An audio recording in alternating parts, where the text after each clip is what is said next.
Dawn, somewhere in the Pacific, 1944. The horizon is only a thin line of pale light. Engines hum in the dark. Salt spray cuts through the air as a column of Higgins boats moves toward the shore.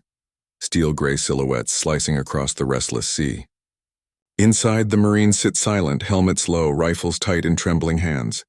Every man knows what waits beyond that beach. Bunkers, snipers, and fire. The sky begins to brighten.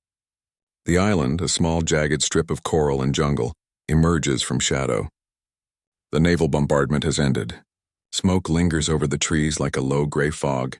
Then, the signal flare. The ramp drops. Boots hit sand, but no bullets meet them. No mortar screams. Only the hollow echo of surf against the reef. The Marines advance in formation, hearts pounding, fingers on triggers. Yet every foxhole is empty. Every trench abandoned. The Japanese flag that should have flown defiantly over the ridge lies trampled in the sand, torn and half buried. By sunrise, an entire beachhead is secured without a single shot fired. The enemy, thousands of men, has simply vanished, and so begins one of the strangest landings of the Pacific War. By mid-1944, the tide of the Pacific War had shifted irreversibly. The United States, once reeling from Pearl Harbor and the desperate defense of the Philippines, now commanded the largest amphibious assault fleet in human history. From the coral atolls of the Marshalls to the volcanic ridges of the Marianas, island after island had fallen in a relentless pattern. Bombard, land, advance, secure. Every mile westward brought the U.S. Marines closer to Japan's inner defensive ring, and deeper into a nightmare of fortified beaches, caves, and suicidal resistance. But the island at the heart of this story would prove different. It was a small, forgotten piece of coral and jungle, barely a dot on the maps, yet critical for its airstrip and radio outpost. The Japanese had fortified it months earlier, garrisoning hundreds of men under a strict doctrine of defend to the death. American reconnaissance photos showed bunkers, trenches, and gun positions carved into the cliffs. Intelligence estimated nearly 1,000 defenders, perhaps more. In Washington and Pearl Harbor, planners considered it another stepping stone in the island-hopping chain, an operation expected to cost lives, but essential for securing supply routes toward the Philippines and Okinawa. Naval Task Force 58, the same armada that had crushed Japanese resistance in the Marshalls, was assigned to pave the way. For the Marines aboard the transports, the script was already familiar. The night before the landing, they cleaned their weapons, checked their gear, and wrote quick letters home. They had heard the same briefing countless times. You will face fierce resistance. Expect machine gun fire from the tree line. Watch for snipers in the ridges. But in the weeks before the landing, U.S. intelligence officers began to notice something strange. Radio intercepts from the island had gone silent. Japanese transmissions that once pulsed nightly through the ether now ceased abruptly. Reconnaissance flights photographed the same defensive lines again and again, but no visible movement, no patrols, no signs of supply activity. Aerial analysts argued it could mean only two things. Either the garrison was hiding, or it no longer existed. Neither possibility sat well with commanders. The pattern didn't fit Japan's established defense doctrine. From Tarawa to Saipan, imperial garrisons had fought to the last man, often dying in their positions rather than surrendering or fleeing. Yet here, in a fortified outpost well within Japan's defensive perimeter, the silence was total. Still, the Americans planned for the worst. For 2 days before the assault, destroyers and cruisers shelled the island with high explosive and naval gunfire. Carrier-based aircraft strafed every visible bunker. By the time the bombardment ended, the island's tree line was a blackened ruin. Admiral Richmond Turner's report summarized it plainly. Enemy resistance presumed intact despite lack of return fire. In the early hours of the landing day, a thick mist rolled in over the sea. The waves shimmered under the first trace of moonlight as landing craft formed their assault lines. Aboard one of them, a Marine sergeant remarked quietly to his squad, "They'll be waiting for us in those trees." They weren't. The strange quiet that greeted the first wave was not the calm before a storm. It was the aftermath of something unseen, unknown to the men approaching the beach. The island's Japanese garrison had already vanished days earlier. Some believed they had withdrawn to inner tunnels to fight later. Others thought disease, starvation, or a silent evacuation had consumed them. But no one truly knew. The Marines, trained for hellfire, would instead face a mystery. And as the first scouts pushed inland past empty trenches, untriggered mines, and meals left half-eaten, the reality became more disturbing. Whatever had happened here had happened suddenly. Pacific had swallowed another army, whole. The island's name appeared only as a coordinate on most Allied charts, yet it had drawn attention from the highest levels of Pacific Command. Situated between the Marshall Islands and the Marianas, it was a strategic midpoint, an airstrip long enough for patrol bombers, a potential refueling station for future operations against Guam or Iwo Jima. The Japanese had fortified it months earlier. During the final phase of their defensive perimeter expansion, intelligence estimated a mixed force: naval construction units, anti-aircraft gunners, and a small infantry regiment. Enough to make an amphibious landing costly. By June 1944, as Task Force 58 approached, the operation seemed routine. Amphibious doctrine by then was almost mathematical: reconnaissance, bombardment, landing, consolidation. Yet nothing about this island would follow the pattern. Weeks before the landing, the Office of Naval Intelligence began intercepting fragmented Japanese transmissions mentioning evacuation orders and supply loss. But the wording was inconsistent. Some messages referred to redeployment to Truk, others to standby for last stand. Analysts couldn't determine whether the garrison had been ordered out or simply cut off. At sea, the American commanders prepared for the worst-case scenario: a hidden, desperate enemy. Admiral Turner ordered prolonged bombardment. Battleships Pennsylvania and Maryland fired over 4,000 shells in 2 days, turning coral ridges into white dust. Carrier-based Hellcats strafed suspected bunkers until the pilots reported nothing left to hit. Still, no anti-aircraft fire rose from below. It was eerie. The Pacific had seen many silent beaches before, but never one without even a flicker of resistance. On board the command ship, Major General Holland M. Smith, Howlin' Mad Smith to his men, studied the reconnaissance photos. He had led Marines through hellish battles: Tarawa, Saipan, Roy Namur. Every landing brought the same blood price. Yet this time something about the stillness felt wrong. "Too quiet," he muttered. "They're either dead or they're waiting for us." As the invasion force closed in, radio chatter filled the channels. Amphibious tractors checked formations. Landing craft engines growled in unison. The destroyers pulled back to clear the fire lanes. Overhead, Corsairs circled for air cover. At 05:45 hours, the naval bombardment ceased. Silence reclaimed the horizon. At 0600, the first wave launched. Each man carried the weight of expectation, of machine guns, mortar fire, and the inevitable chaos. Marines whispered to one another in the surf. "Watch the tree line. Stay low. They're out there." But the moment they touched the beach, their training collided with disbelief. The sand was undisturbed. No shell holes. No craters. No barbed wire. The lead platoon advanced 50 yards, then 100, and still nothing. Only the rhythmic hiss of the tide and the clatter of boots against coral rock. When the second wave arrived, the report back to command was hesitant, almost uncertain. Beachhead secure. No opposition encountered. Repeat, no opposition. In the control ship's operations room, the silence after that message was palpable. Officers looked at one another, unsure whether to believe it. Turner ordered caution. Continue as planned. By midday, nearly a full battalion had come ashore. Engineers began probing for mines. Scouts advanced toward the interior. What they found deepened the mystery. Along the inland ridge stood lines of bunkers, immaculate, empty, weapons stacked neatly as if awaiting inspection. Canteens still half full, ammunition crates unopened. In one command post, maps remained pinned to the walls, Japanese handwriting circling key points with red ink. The scene looked less like a battlefield, and more like an abandoned camp frozen in time. Some Marines swore they could smell cooked rice still clinging to the air. Within hours, the realization spread through the ranks and the garrison was gone. No bodies, no prisoners, no signs of a fight. Only the remnants of an army that had prepared for battle and then vanished. Naval intelligence soon confirmed it.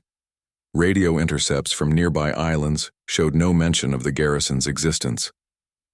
The Japanese Empire, stretched thin and cut off from its outer holdings, had begun quietly abandoning certain outposts, sacrificing them to preserve men and material closer to home. But to the Marines who landed that morning, the silence felt less like strategy and more like a ghost story. And as they dug in that night under a blood-red sunset, one question lingered above the whisper of the surf. Where did the enemy go? The human angle war had trained the Marines to expect chaos. Every landing before this one had been a storm of gunfire, shrapnel, and screams. But here, as they crouched on the sand with rifles raised and no target in sight, the silence was almost unbearable. Men who had steeled themselves for death found only emptiness. The air smelled of smoke and salt, not blood. Private First Class Robert L. Haynes later wrote in his journal, "We were ready to die that morning. Instead, we found nothing. It was worse somehow, waiting for something that never came." They searched the tree line cautiously, calling out for movement, half expecting a sudden ambush. None came. Each step into the jungle was like stepping into a memory of violence. Burned trees, half-dug foxholes, scattered rations. Yet not a single body. For the veterans of Tarawa or Saipan, this absence was deeply unsettling. They had seen men fight to the last bullet, the last heartbeat. To find an entire garrison gone without struggle, without surrender, felt unnatural. Some whispered that the Japanese had melted into the jungle, watching. Others feared disease or starvation had wiped them out. A few simply refused to believe the island was empty. That night, as the wind howled through the palms, many Marines slept with fingers still on their triggers. Silence had become the new enemy. The tactical angle from a purely operational standpoint, the landing was a paradox. Every principle of amphibious warfare expected a costly fight. Intelligence had mapped out defensive positions, pillboxes, trenches, artillery. The Navy had committed significant firepower to neutralize those threats. Yet no resistance materialized. It was as if the Japanese commander had read the American playbook and simply refused to play his part. The doctrine of island hopping relied on seizing key airfields and supply points, leaving bypassed garrisons to wither on the vine. But now, it appeared the Japanese had turned that logic inward, withdrawing before battle, conserving men for future defense lines. This confused Allied intelligence. Was Japan adopting a new strategy of retreat? Or was this simply collapse? For the Marines on the ground, tactics became improvisation. Patrols moved slowly, anticipating traps that rarely appeared. Engineers cleared paths for non-existent mines. Artillery units fired sporadically into the hills, expecting return fire that never came. A battlefield without an enemy left commanders uneasy. War demands opposition to define its purpose. Without it, every maneuver felt hollow. The eerie quietness soon turned into logistical confusion. Do they dig in, advance, or prepare for an attack that may never occur? The after-action reports from this landing read like those of a rehearsal, not a victory. One officer noted bluntly, "No enemy contact. No casualties. No meaning. The technological angle them." Operation itself was a triumph of mid-war amphibious technology, the culmination of lessons learned through blood. Higgins boats ferried troops ashore with mechanical precision. Amphibious tractors, LVTs, crawled up the beach, their engines roaring in perfect synchronization. The Navy's pre-landing bombardment demonstrated the devastating accuracy of radar-directed fire. Every new innovation of 1944, from close air, support coordination to waterproof radio systems, was executed flawlessly, but the tools of destruction had arrived to destroy. Nothing, for the first time, American war technology met not resistance but absence, a void that technology could neither interpret nor conquer. The aerial reconnaissance that had once been critical now revealed only ghost trenches and abandoned gun pits. The ships offshore, bristling with guns, had no targets left to strike. It was a curious moment in the evolution of warfare, where superior firepower proved irrelevant against an enemy that had already vanished. The Marines found fragments of Japan's own wartime technology, left behind, rusted Arisaka rifles, damaged field radios, and hand grenades neatly stacked in crates. Some of the caves contained Japanese fuel drums, medical kits, and typewriters still bearing typed dispatches that stopped mid-sentence. The contrast was haunting. The full machinery of war, frozen in place as if its operators had vanished between one heartbeat and the next. For the Americans, It was proof that victory wasn't always about overwhelming power. Sometimes it was simply about endurance. Who could still hold ground when the other side could no longer feed, fuel, or find its soldiers. And as dawn broke on their first night ashore, the Marines realized that this victory, though bloodless, carried its own weight, a reminder that even advanced war machines could not conquer emptiness. The leadership angle, at the command post erected on the beach, Major General Holland M. Smith stood over a sand-covered map table, studying a situation board that showed no resistance markers. For a man known as Howlin' Mad, a Marine who had driven assaults through walls of fire at Saipan and Tarawa, the quiet was almost offensive. War, in his mind, followed a rhythm: bombardment, landing, resistance, counterattack. This silence broke the rhythm entirely. Reports came in from patrols moving inland. No contact. Positions empty. Supplies abandoned. Smith paced, helmet under one arm, muttering to his operations officer, "They're not gone. They're somewhere." But as hours passed and the report stayed the same, even he began to accept what the maps were showing. The island was deserted.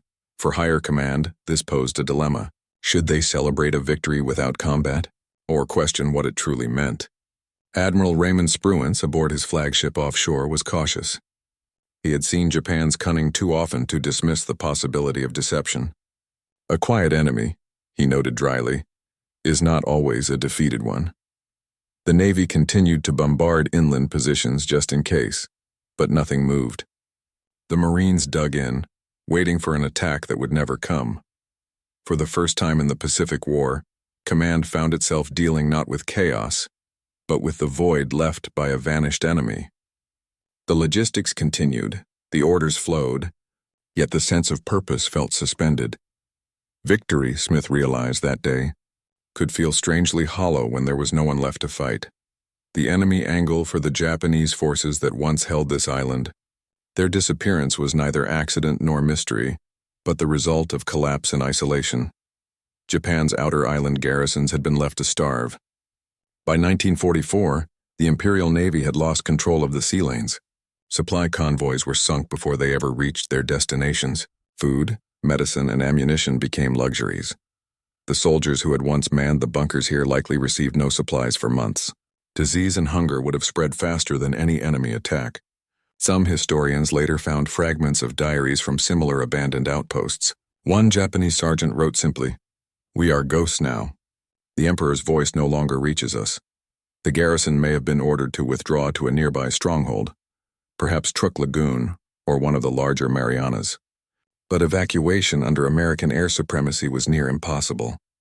Most likely, small groups attempted to flee by boat or submarine and perished at sea. Others may have retreated into the jungle, succumbing to starvation or illness, leaving no trace. The Japanese doctrine of gyokusai, honorable death, demanded total resistance. Yet by 1944 it was increasingly hollow. Men stranded on forgotten islands faced a new kind of death, not in combat but in silence and hunger, unseen by the enemy they had sworn to resist. The Americans saw an empty island. What they could not see were the months of slow decay that preceded it. The invisible collapse of an empire stretched beyond survival. In the silence, the ghosts of the garrison lingered, carried only by the relics they left behind: a torn flag, a diary half-written, a bayonet resting beside a cold campfire. The moral and psychological angle for the Marines. The absence of an enemy created a strange unease, a moral dissonance. They had come prepared to kill, to avenge comrades lost on blood-soaked beaches across the Pacific. Yet here there was no vengeance to deliver, no courage to test. The human psyche, hardened by months of war, suddenly had nowhere to direct its fury. Some men laughed nervously, calling it a lucky break. Others grew quiet, uneasy with the idea that war could be so anticlimactic. A chaplain attached to the landing force later wrote, "The men looked victorious, but their eyes didn't. It was like marching into a graveyard and finding no graves." In the Pacific, death had always defined purpose. Without it, even triumph felt meaningless. As night fell on the first full day of occupation, the Marines gathered in small groups around their foxholes. Someone played a harmonica, the notes drifting across the surf like a ghost of home. In the stillness, even the smallest sound, a rustling palm, a distant bird, felt amplified, intrusive. The silence of the island became a mirror, forcing every man to confront the weight of what he carried. They were fighting an empire that was already collapsing, a foe who would rather vanish than surrender. War, they began to realize, wasn't always measured in battles won or lost. Sometimes it was measured in what was left behind. The next morning, search teams pushed deeper into the jungle. What they found would finally answer the question haunting them all, and reveal the true fate of the vanished Garrison. The morning after the landing broke hot and still. The sea lay flat like glass, the smoke of the bombardment now a pale haze above the trees. The Marines, restless from a night of uneasy sleep, began their advance inland, ordered to sweep the island section by section. The first patrols moved in squads, rifles high, bayonets fixed. The jungle swallowed them instantly, thick, wet, and silent. At every step they expected contact. Every shadow seemed a sniper's perch. Every rustle could have been the whisper of a Japanese soldier waiting to strike. But the deeper they went, the stranger it became. The trenches were immaculate, weapons cleaned and stacked, rations still sealed, equipment laid out as if for inspection. In one bunker they found a half-finished meal, rice hardened in metal tins, cups still half full of water. A map table stood in the center, papers scattered across it. Japanese characters marked firing zones, but the ink was dry and faded. Nearby, a field radio sat in silence, its battery drained. The last message on its log sheet read, "Awaiting evacuation." No response. The Marines pressed on. They found no bodies, no signs of combat, and no footprints newer than a week. It was as though the Garrison had simply stepped out of existence. Then came the first real clue. A small cave entrance, partly concealed by vines, led to a system of tunnels. Inside, the air was damp and heavy with decay. The walls were lined with crates, fuel drums, and stacked ammunition, all untouched. At the back of the tunnel, a single Japanese helmet lay beside a skeleton, its bones arranged neatly, the rifle propped against the wall. On the wall above it, scrawled in charcoal, were 4 kanji characters. "We waited too long." The Marines emerged into the light without a word. By midday, other patrols reported similar discoveries: shallow graves, collapsed shelters, the remains of men who had likely starved or taken their own lives in isolation. Some of the bodies were buried with care, others left where they had fallen. The evidence told a grim story. The Garrison hadn't fled. It had perished slowly and silently. American intelligence teams arrived to examine what was left behind. In one cave, they recovered a bundle of journals and orders from the island's Japanese commander, Lieutenant Colonel Kiyoshi Sato.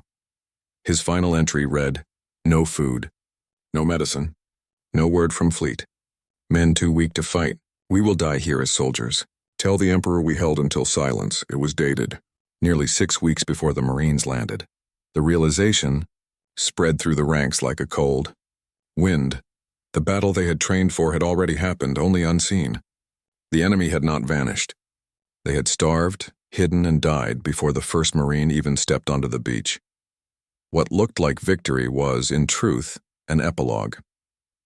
For the Americans, it was a haunting revelation.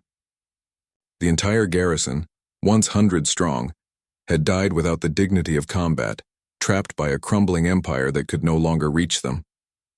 Their commanders in Tokyo had moved on, their names forgotten. Yet their discipline remained evident in every corner of the island. Bunkers were tidy, weapons arranged by rank, the final acts of men maintaining order at the edge of oblivion. When word reached Admiral Spruance, he ordered a full burial detail to collect the remains for identification and proper burial. The Marines who had arrived expecting a bloodbath now dug graves instead of trenches. Some did so in silence, others with quiet reverence. Even in war, the line between enemy and victim had blurred. Later that afternoon, a squad searching the northern cliffs discovered a small group of survivors. 5 Japanese soldiers, skeletal, weak, clutching rusted rifles that barely functioned. They did not resist. When questioned, one simply whispered, "We waited for orders." None came. The Marines gave them water and medical aid, but 2 died before sunset. The mystery of the vanished garrison had been solved. Yet its meaning lingered like a shadow. The Japanese soldiers had not disappeared by strategy, nor been evacuated by sea. They had faded into the silence of war, consumed by starvation, isolation, and forgotten loyalty. The island itself had become their tomb. That evening, as the sun sank into the Pacific, the Marines raised the American flag over an enemy position that had already been dead for weeks. The ceremony felt hollow, a victory claimed over ghosts. But the real turning point wasn't the flag or the landing or even the discovery of the dead. It was the shift in understanding. The Marines realized they weren't just fighting an army anymore. They were dismantling the last illusions of an empire that was already collapsing from within. The Pacific War was entering its most haunting phase, where victory came not through battle, but through the slow disappearance of those who could no longer fight. By nightfall, the truth had settled in like a fog over the camp. The Japanese garrison had not vanished in defiance, but in despair. The Marines who had braced for hell now sat beside their fires, silent, trying to make sense of it. Some spoke in hushed tones. Others refused to speak at all. There was no enemy to hate, no gunfire to return, only the realization that war could devour men long before a bullet ever found them. Reports began filtering through the command chain. Intelligence officers pieced together the story from journals, letters, and coded fragments left behind. The Japanese troops had been stranded for months, cut off from supply convoys that never arrived. Their radio transmissions, once steady and precise, had grown desperate, pleading for food and water. Then nothing. In a war defined by slaughter, this was something new. An army erased not by combat but by neglect. The first official summary, written by the operations officer aboard USS Rocky Mount, read Garrison presumed deceased due to starvation and disease. No evidence of organized resistance. Enemy equipment intact. Morale collapse complete prior to landing. It was an analysis stripped of emotion, yet beneath the sterile phrasing lay something profoundly disturbing. This was not victory. It was autopsy. For the Americans, the implications were far-reaching. Up to this point, every Pacific battle had been fought against fanatical resistance, Tarawa, Kwajalein, Peleliu, each costing hundreds or thousands of lives. Now suddenly, a fully fortified island had yielded without a shot. It challenged every assumption about how Japan would fight the remaining stages of the war. In Pearl Harbor and Washington, strategists studied the report with interest and unease. If Japan was abandoning its outpost to starvation, it meant the imperial supply chain was broken beyond repair. Yet it also meant the enemy's desperation might harden closer to home, on Iwo Jima, on Okinawa, and ultimately, on the Japanese mainland. The silence on this island was not a sign of mercy. It was a warning of what awaited when the Americans reached Japan itself, defenders too weak to live, yet too proud to surrender. Back on the island, the Marines continued their grim work. They buried the dead, both American and Japanese, in the same coral soil, marking each grave with a small wooden cross or a stick tied with a strip of white cloth. A few men left food offerings near the Japanese graves, unsure why. Perhaps guilt, perhaps respect. In the days that followed, war correspondents arrived to document the bloodless conquest. Newspapers back home framed it as a triumph. Marines capture island without firing a shot. But those who had been there knew better. There was no glory in what they had seen. Only hunger, decay, and the quiet end of men forgotten by their nation. A Marine corporal later told a journalist, "It felt like walking into the aftermath of the world ending, except nobody told the world it had already ended." The recovered documents was a final message, drafted by the Japanese commander but never sent. Supplies gone, disease spreading, spirits low. I ask permission to withdraw, but no answer from Truk or Tokyo. We remain loyal, awaiting your word. If this is the Emperor's will, then we obey. The message had been dated 3 months before the landing. For the intelligence community, it confirmed what they had begun to suspect. Japan's communications network was collapsing. Outposts like this one had become black holes of silence. The empire, stretched across 1,000 miles of ocean, was disintegrating island by island. For the Marines, however, the revelation left a scar of a different kind. They had seen death before, but not like this. Not the slow, invisible kind that left men sitting at their posts, waiting for orders that would never come. In the evenings, they gathered near the shore, watching the surf roll over the same sands where they had landed days earlier. Some spoke of home, others of the strange feeling that this mission had changed them more than any battle could. When the fleet finally departed, leaving a small garrison behind, the island returned to its silence. The waves erased the footprints on the beach. Jungle vines began to reclaim the bunkers and trenches. Years later, when historians revisited the island, they found rusted helmets, corroded rifles, and the faint outline of the airstrip that had once made it worth fighting for. But the story that endured was not of strategy or conquest. It was of vanishing, of an enemy consumed by the very isolation his empire had created. The Marines who had landed that dawn would never forget it. Not because of what they had done, but because of what they hadn't needed to do. For them, it was a lesson written not in gunfire, but in silence, that even in victory, war leaves only absence behind.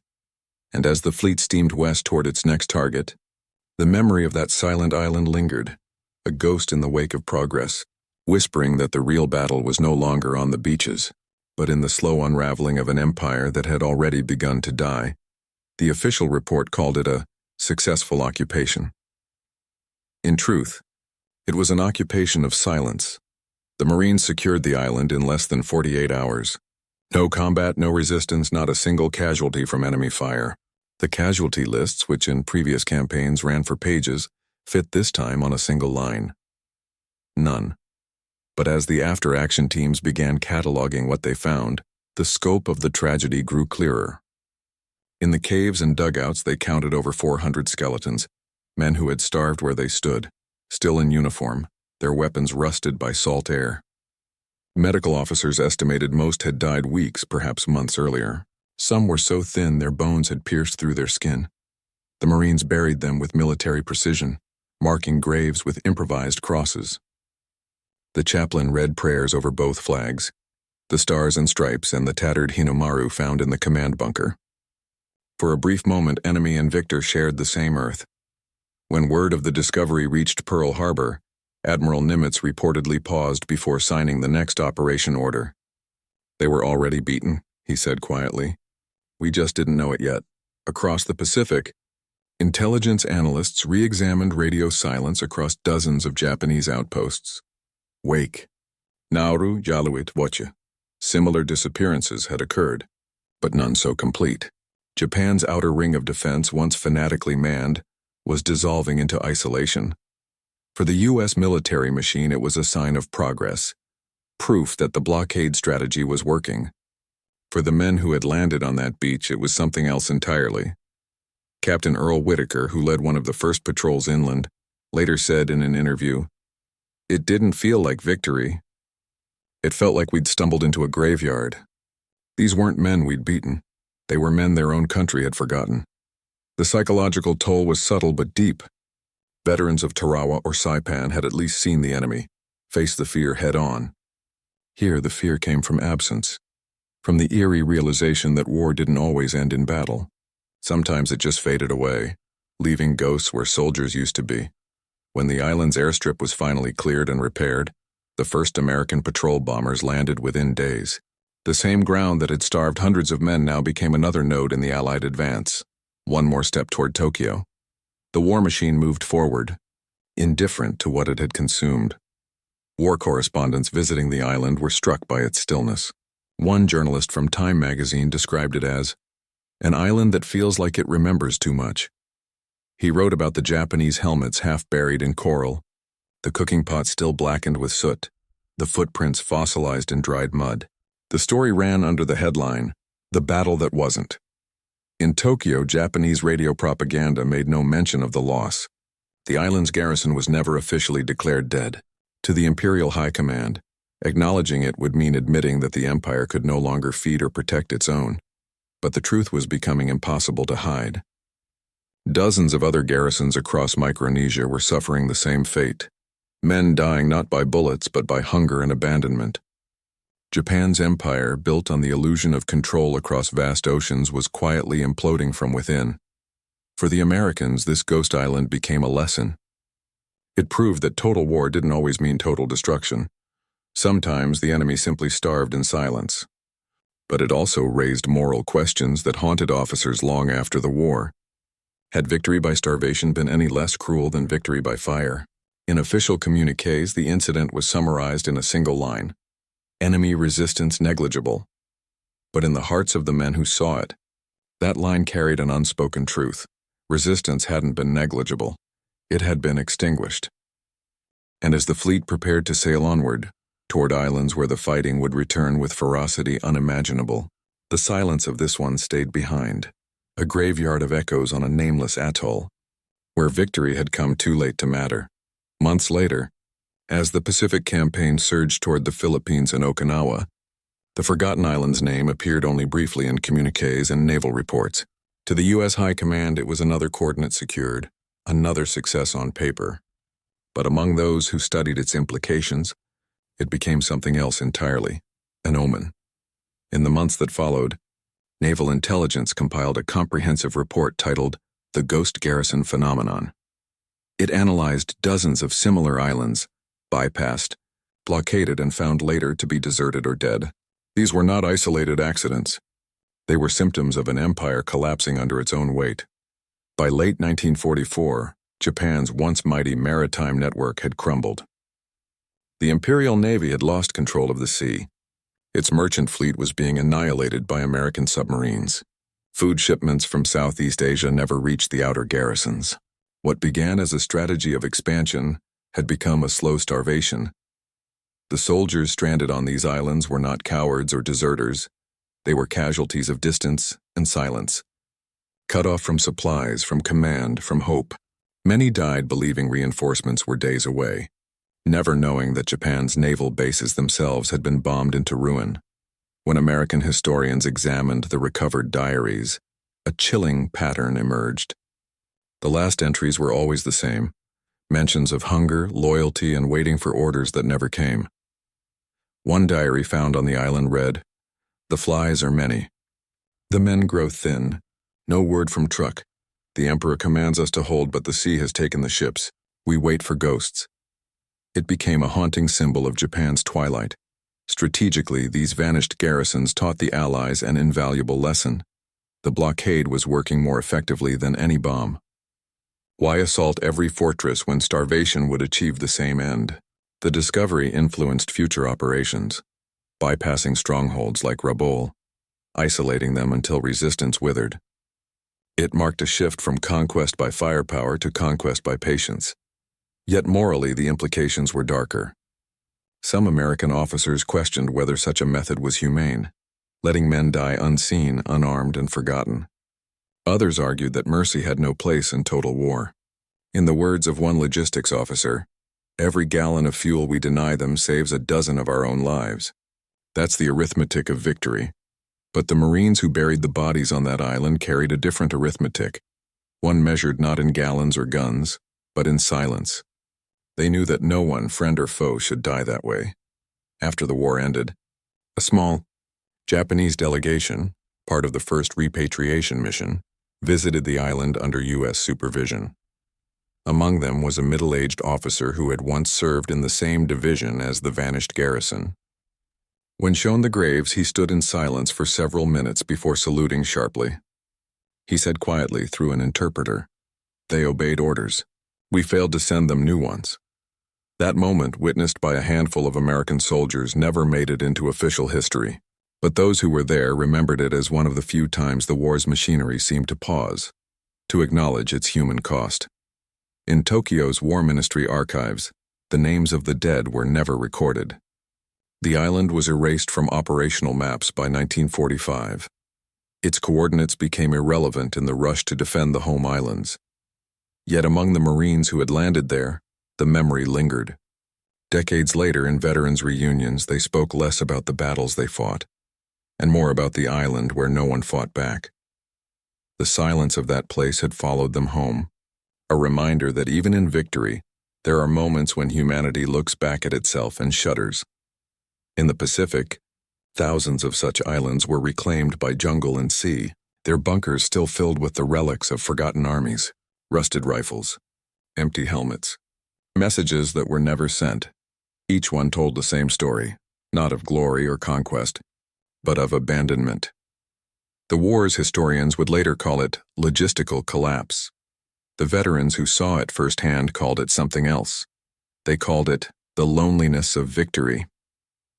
The war moved on, as wars always do, leaving its quiet places behind.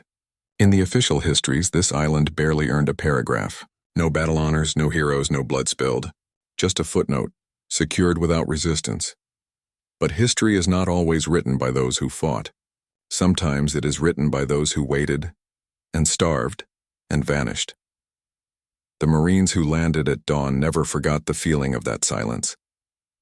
The empty bunkers, the untouched rifles, the stillness that seemed to hum beneath the waves. In that silence, they glimpsed something war rarely reveals. The point where loyalty becomes tragedy, and victory becomes hollow. They had come to conquer, but what they found was an echo. The remains of men who had fought the ocean, the hunger and the distance long before the enemy arrived. Men who died not in glory but in isolation.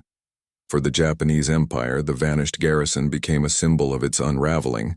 The cost of ambition stretched too far across the sea. For the Americans, it became a quiet lesson that sometimes the deadliest weapon in war is not the bullet, but the silence that follows when supply lines fade and hope runs dry. The jungle eventually reclaimed the island. The coral grew over the graves. The maps changed, the names forgotten. But the story endures, whispered in war museums, in footnotes, in the memories of aging men who once stood on that shore and wondered where the enemy had gone. It endures because it captures the final truth of the Pacific War, that empires do not collapse with noise and fire alone. Sometimes they vanish in stillness, leaving behind only the echoes of the men who waited too long for orders that would never come. The Marines left at dawn. The waves erased their footprints, and the island returned to silence, the same silence in which an army had died, and in which history too must sometimes speak softly.